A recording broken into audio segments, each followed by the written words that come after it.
Thank you, Vera. Good morning, everyone. I'm Danding from National University of Singapore, and today I will talk about how to build explainable AI applications that support user decision-making. And this work is co-authored with Qian from Carnegie Mellon University, Ashraf Abdul, my lab mate, and Prof. Brian Lim, my PhD advisor. And I'm a part of the NUS Ubicam lab. Our lab develops intelligible AI-driven applications for smart cities and healthcare. Artificial intelligence now touches many aspects of our life. AI drives us. AI protects us from fraud. AI helps doctors to diagnose us. But AI crashes our car.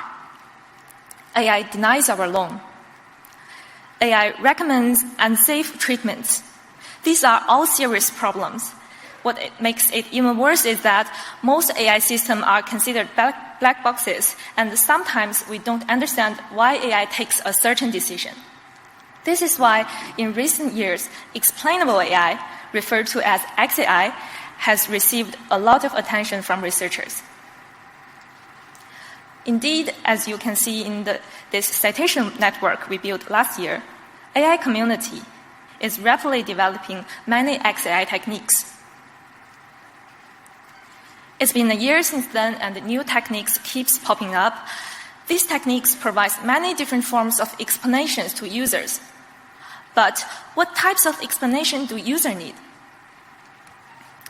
Lim and Day identify that users request for explanations from a system by asking different types of questions. But it is not clear why users need different types of explanation or ask different types of questions. To understand this, we look at theories from philosophy and psychology to understand how people think and explain. These theories of reasoning help justify intuitions that researchers often have while proposing or arguing for certain XAI techniques. And theories can also inform what outcomes we expect to see when evaluating different explanations by empirical studies. This is why we try to connect reasoning theories to XAI techniques. By understanding how users reason, we can infer what types of explanation users need. Based on this, we propose a conceptual framework for reasoned explanations. It has two halves. The first half describes how people reason and explain. And the second half describes how XAI generates explanations. By putting this together, we can understand how to tailor XAI techniques for specific user decision tasks. But we are humans. What do humans do when we make decisions? We make mistakes. Actually, we reason with errors, and therefore, it's better to have XAI techniques that can mitigate our errors.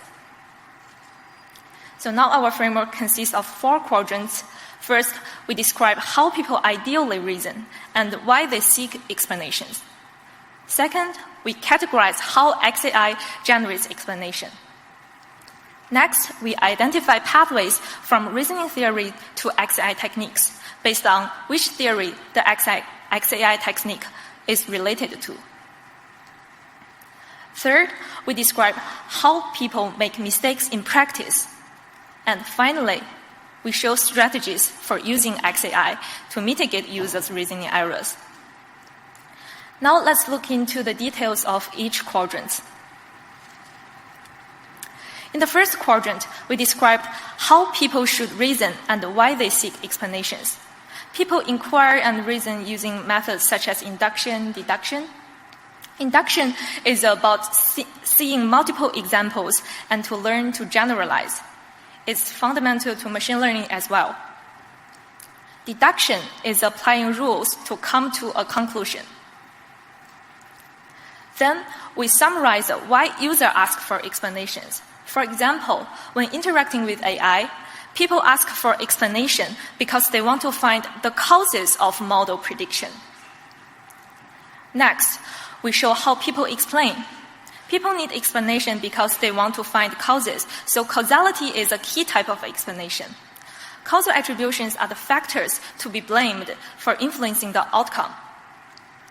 Counterfactual explanation answers the question, what if some factor were different and how the outcome would change?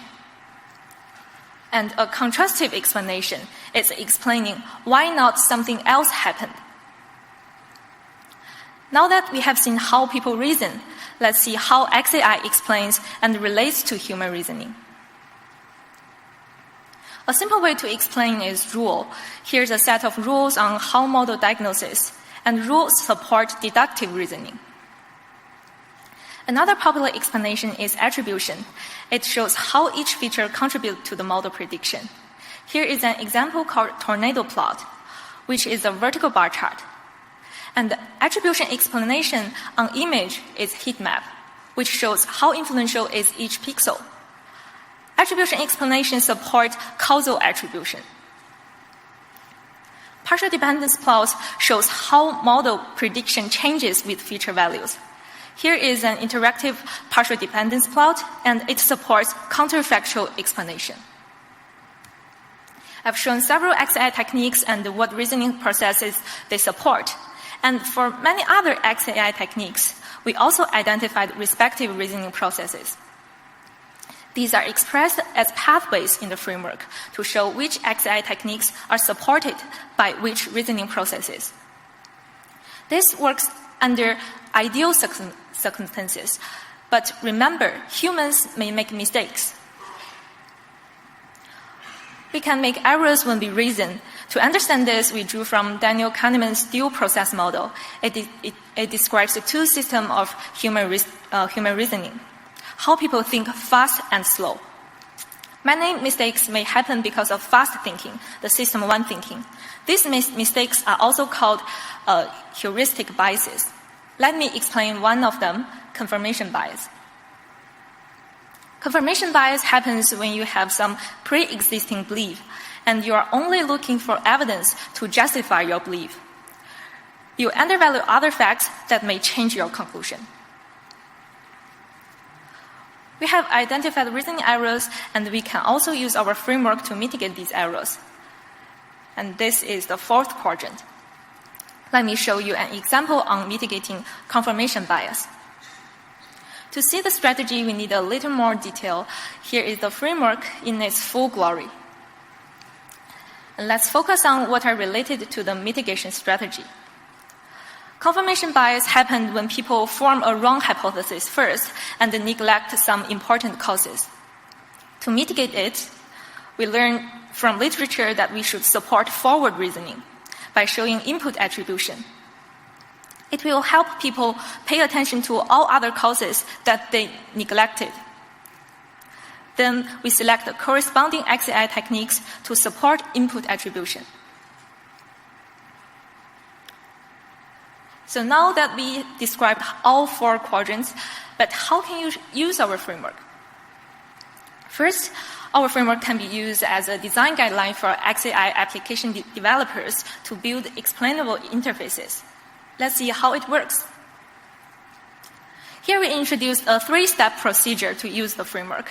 First step is to understand user. We need to know why users need explanation from AI, how they reason, and how they make mistakes. Second step is to follow the pathway and find out which XAI technique is suitable. Lastly, we should integrate selected XAI techniques to build the interface. Here we show an example. We applied our framework and built an explainable medical decision support tool. We trained a machine learning model, XGBoost, to predict a patient's disease from real medical data, Mimic3. And we explained the model prediction with the state-of-the-art XAI techniques like SHAP and LOR. So how did we select these XAI techniques for our medical application? Here is an example showing how we design each part of the interface based on the framework. Our users are clinicians. So we first select clinicians' explanation need, reasoning process, and reasoning errors. And the pathways from these reasoning theories lead us to corresponding XAI techniques. Finally, the selected XAI technique is integrated into the UI. See the highlighted part. Furthermore, we made this into an online interactive tutorial. If you want to see how we apply the framework and get more details, scan the QR code and take a look.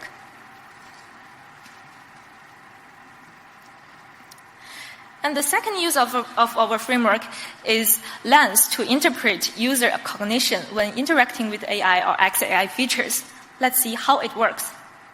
Remember that clinical decision support tool? And we followed up with a co-design session with 14 trained clinicians. Each of them were asked to think aloud and diagnose 2 patients with our system. We observed how they reason and use the explanations, and we learned many interesting findings using affinity diagram. Here are findings we learned from our clinicians. For brevity, I only cover the first point. For the rest, you can read our paper. And for the first finding, we observed a clinician misdiagnose a patient. Using our framework, we learned that we should support forward reasoning. Let's see how that clinician made mistakes. The clinician is asked to diagnose the patient using vital sign on the left, and on the right is the system prediction, the risk of 5 diseases in 5 colors. First, the clinician looked at the system predicted risk for each disease. The system diagnosed 4 diseases with high risk as positive. And he started from the disease with highest risk and searched the vital sign for supporting evidence, and he did find it in vital sign. For other 3 diseases with high risk, he did the same.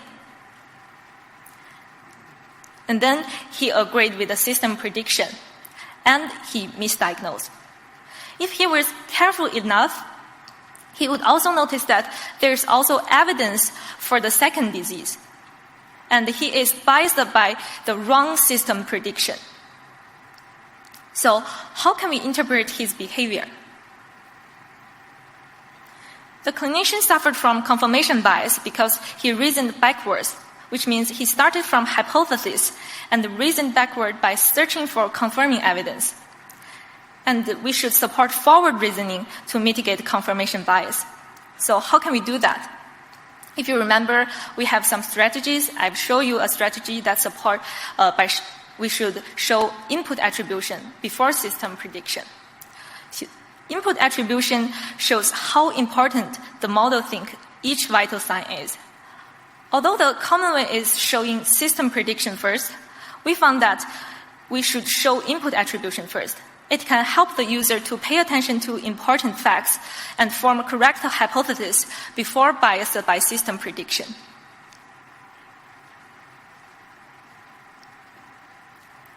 Another way is to show prior probability. Prior means the probability of each disease before seeing the patient data. Here it means the prevalence of disease. And the system predicted risk is the posterior, which is probability of each disease after seeing the patient data. If the prior have been shown, that clinician might notice that the second disease is actually the second most popular, the second most prevalent, and he may pay more attention to it.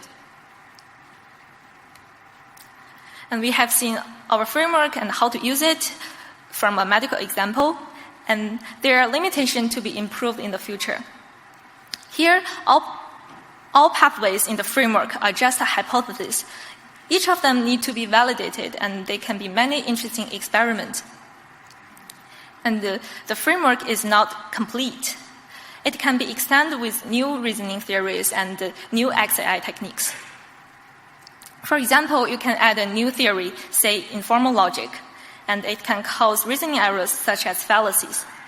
You may need a new XAI technique to support informal logic, and you can also come up with new strategies to mitigate fallacy. To summarize, we draw from human reasoning theory to propose a conceptual framework for reasoned explanations. It can guide developers to design explainable applications, and we build an explainable medical decision support tool and interpreted XAI usage with 14 clinicians.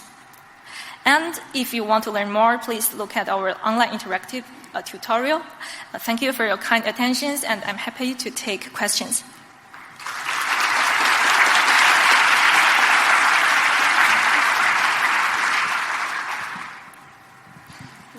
We have time for a few questions.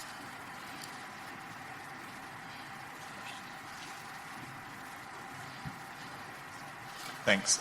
Michael Veal from University College London.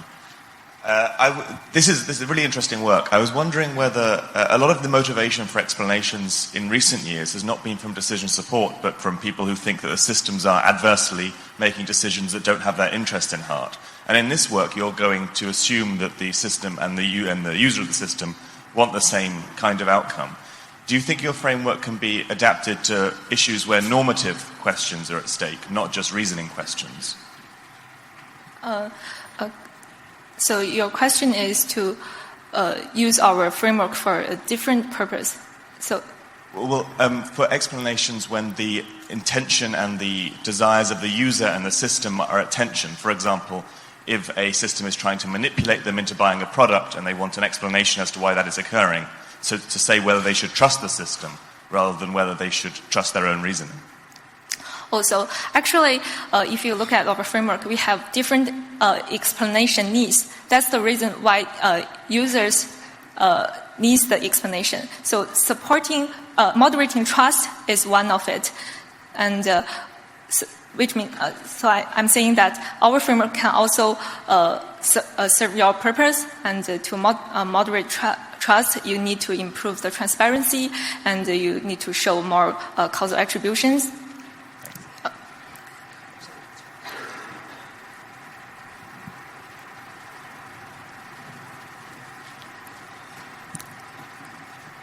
Hi, Tim Harrison from the SDL. A really interesting piece of work, as I think everyone thinks. What I'm interested in is you talk about system 1, system 2, the Kahneman theory, as describing errors.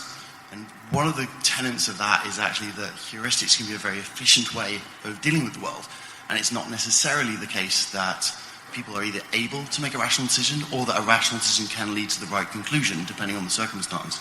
So have you considered situations in which the system might be delivering an incorrect conclusion because it's relying on those principles, and how you communicate that to the user, that they maybe actually do have the right idea and the system might be erroneously correcting them?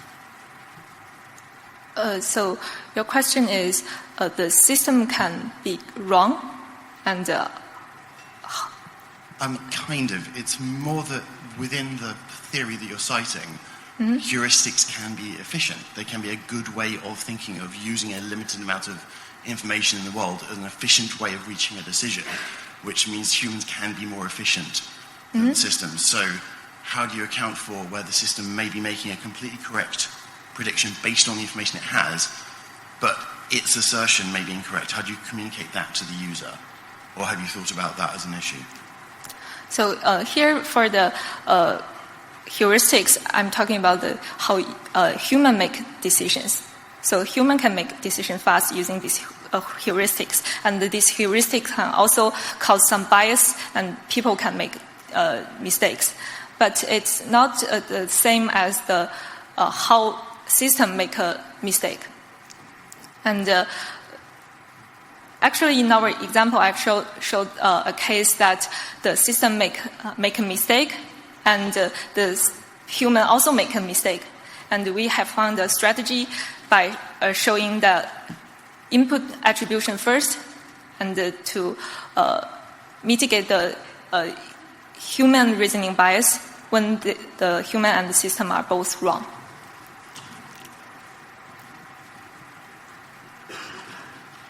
We have time for one more question while the next speaker set it up. Is it me? Hi there. I'm over here. I really admire the ambition of this work, so thank you for that. The bit where I'm a little hazy was your step 1, which is about understanding the user. So I agree with you that humans have all these different kinds of biases. How do you choose one, and if it's multiple ones, isn't it going to overwhelm the user if you start bombarding them with different kinds of explanations and different techniques? So your question is how we understand the user? Well, yeah, I mean, that's a big thing, right? But you're talking about different kinds of confirmation or different kinds of biases, right? And there are many different kinds. How do you just choose one of those to target? and if you do focus on multiple ones, So will the user not be overwhelmed when you start giving them lots of different kinds of XAI techniques?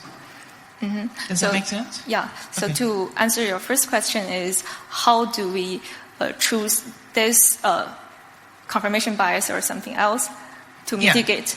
So actually we looked into the medical diagnostic thinking literatures and find that there are several kinds of mistakes that human can make. And we choose, and actually in our framework, we covered all these things. And in our design, we also show all, in our application, we also mitigate all these things. So it's not a random truth. And for the brevity, I only show one here.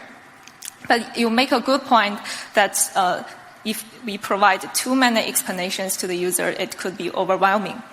So I think here the case, in the medical case, is special because doctors have different ways of reasoning, and it's diagnose is really a hard thing, and they may ask for different explanations. So we will only show the one they asked for. So say if they want to see similar patients, we will offer the contrastive explanation. And for some simple tasks, like the everyday decision making, you may only provide one or two to them. Okay, thank you. Thanks. Next, we have Joe McCormick from